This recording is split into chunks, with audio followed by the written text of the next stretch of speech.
L'invité du jour. L'invité du jour, c'est vous, Bruno Fuchs, bonjour. Bonjour. Membre du MoDem, député du Haut-Rhin, vous déposez une proposition de loi contre le démarchage abusif au CPF, le fameux compte personnel de formation. On a tous reçu ces appels, ces SMS, ces mails, parfois insistants. Je le disais, c'est insupportable. On va y revenir dans un instant, Bruno Fuchs. J'ai d'abord une ou deux questions d'actualité. L'imam Iqiyoussen, arrêté hier en Belgique. Gérald Darmanin s'en réjouit ce matin. Il a été repéré, localisé par la police française à Mons, juste à la frontière. Il devrait être renvoyé en France dans les prochains jours. J'allais dire enfin, Bruno Fuchs. Ça fait plus d'un mois que le feuilleton traîne. Oui, enfin, je pense que c'est un retour à la normale. Il y a un arrêté d'expulsion et puis depuis qu'il il a fui en réalité ses responsabilités puisqu'il a refusé d'assumer les discours de haine antisémite et notamment de discours d'infériorité de la femme, puisqu'il a fui. Et enfin, c'est un retour à la normale, je pense. C'est un retour aussi qui marque la détermination de la lutte contre l'islam politique. Et puisque je vous parle de Mulhouse, qui est une ville dans laquelle nous avons 130 nationalités et de très fortes communautés musulmanes, je voudrais surtout dire qu'il s'agit là d'un individu. Ils sont peu nombreux, identifiés pour la plupart, et qu'il ne faut pas faire d'amalgame. C'est-à-dire que ce que cherche cet imam, c'est maintenant à avoir une position de victime. Pas d'amalgame, mais en même temps, c'est un message envoyé à d'autres prédicateurs qui pourraient se trouver à Mulhouse ou ailleurs. C'est ce que disait l'imam Hassan Chalgoumi, imam de Drancy ce matin sur RMC, en disant l'État français, en arrêtant Iqiyoussen, envoie aussi ce message que tôt ou tard, la justice les rattrape.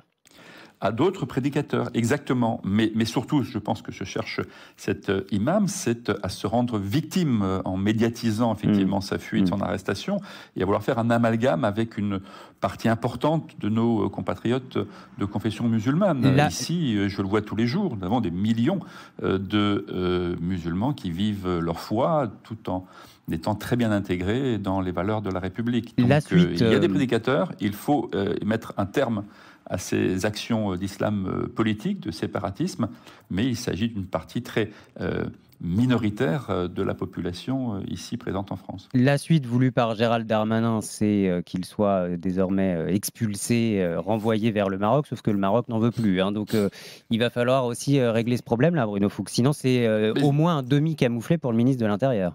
Oui, mais c'est un problème qui est plus large. C'est que nous avons effectivement une partie importante des personnes qui sont expulsées que leur pays d'origine ne veut pas recueillir. Donc on a un effort diplomatique à faire de façon plus large avec le Maroc, avec la Tunisie, avec l'Algérie, avec d'autres pays avec lesquels on a effectivement commencé, et le ministre en particulier, a commencé un bras de fer pour qu'ils puissent accueillir ces prédicateurs. Remettre encore la pression alors. Oui, la pression ou des discussions plus contributives. Ce n'est pas forcément un rapport de force. Je pense qu'il faut que chacun voit son intérêt. On ne peut pas, nous, en France, accueillir des personnes qui ne sont pas dans les valeurs de la République. Et même si nous sommes en démocratie, il faut qu'on ait des procédures simplifiées pour pouvoir les renvoyer. On ne peut pas avoir des procédures qui durent éternellement de façon à ce que ces personnes ne restent pas sur le territoire français. Mais on n'est pas dans un rapport de force. Il faut que ce soit de la diplomatie plus constructive, à mon avis. Bruno Fuchs, j'en viens au CPF. Votre dossier, appel intempestif qui nous pousse à utiliser l'argent de notre compte personnel de formation. La plupart du temps, ce sont des arnaques. Jusqu'à 43 millions d'euros d'arnaques évoque Bercy. Que proposez-vous pour y mettre fin ? Alors, la mesure la plus forte et identifiée, c'est une mesure d'interdiction pure et simple de démarchage sous toutes ses formes, directement des titulaires de CPF. On ne nous appellerait plus, on ne recevrait plus de mails ou de SMS. Concrètement, comment ça peut marcher ? Si, vous allez certainement recevoir encore pendant un certain temps, sauf que le fait de vous démarcher devient purement illégal et donc passe sous le coup de la loi. Donc quand vous recevez, le premier message, c'est quand vous recevez un SMS ou un appel ou un courriel, vous savez que cette démarche-là est illégale. Donc vous n'avez plus de doute dans votre esprit sur la légalité de la démarche. Ça, c'est et alors l'expéditeur serait sanctionné alors ? Alors ensuite, on a deux types de sanctions. On a une sanction, et c'est ça que renforce la loi également, ou la précise. On a une sanction qui est administrative. Immédiatement, la société ou la personne qui ferait ça tomberait sous le coup de la loi, jusqu'à 375 000 € d'amende. Ça, c'est une amende administrative. C'est dissuasif. Mais ce qui n'empêche pas, oui, c'est normalement assez dissuasif. Et ça n'empêche pas derrière des poursuites pénales si vous tombez sous le coup de la loi, cette fois-ci en termes de poursuites pénales.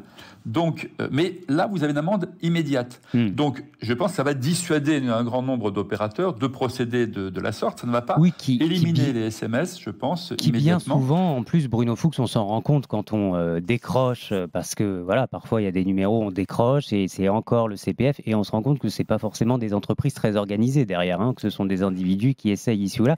Il y a un autre problème, c'est sur les réseaux sociaux. Je vois de plus en plus d'influenceurs, Twitch, TikTok, Instagram, faire des stories qui proposent d'utiliser notre CPF directement en ligne. Oui, mais là également, nous avons rajouté en commission un amendement important qui vise à élargir justement le champ d'action aux réseaux sociaux. Et donc ces influenceurs, s'ils interpellent directement sur la question du CPF, peuvent être également eux aussi incriminés et sanctionnés. On voit bien qu'il s'agit là pour la plupart d'entreprises très organisées, qui visent, ils le font sur le CPF, mais ils peuvent le faire aussi sur d'autres sujets, la carte vitale par exemple. Et donc il faut mettre un terme à une organisation criminels, ou en tant cas d'escrocs internationaux, qui ont trouvé là une sorte de martingale et qui n'ont rien à voir avec la formation professionnelle. Pour la plupart, ce sont des plateformes d'appel qui visent à essayer de trouver des prospects et à vider les comptes de formation. J'entends votre détermination, Bruno Fuchs. Votre texte a été approuvé en commission cette semaine. Il sera étudié la semaine prochaine en hémicycle. Le tout, c'est que la loi soit appliquée derrière et que réellement, on ait de moins en moins ce genre d'appels et de mails. Vous avez espoir ? Alors, la loi doit être appliquée, mais quand vous avez un feu rouge, il y a des gens qui ne s'arrêtent pas au feu rouge, qui sont des contrevenants. Donc l'idée, c'est de baisser massivement l'incitation de ces escrocs à le faire. Et ensuite, il faut que la Direction générale de la concurrence, de la consommation et de la répression des fraudes ait les moyens. Et ça, c'est pas un sujet législatif, ça, c'est un sujet de l'administration, de budget, de moyens, pour aller poursuivre justement les contrevenants. Il faudra passer une tête dans le bureau de Gabriel Attal, le ministre du Budget. Merci à vous, Bruno Fuchs, député MoDem du Haut-Rhin. Merci d'avoir été avec nous sur RMC.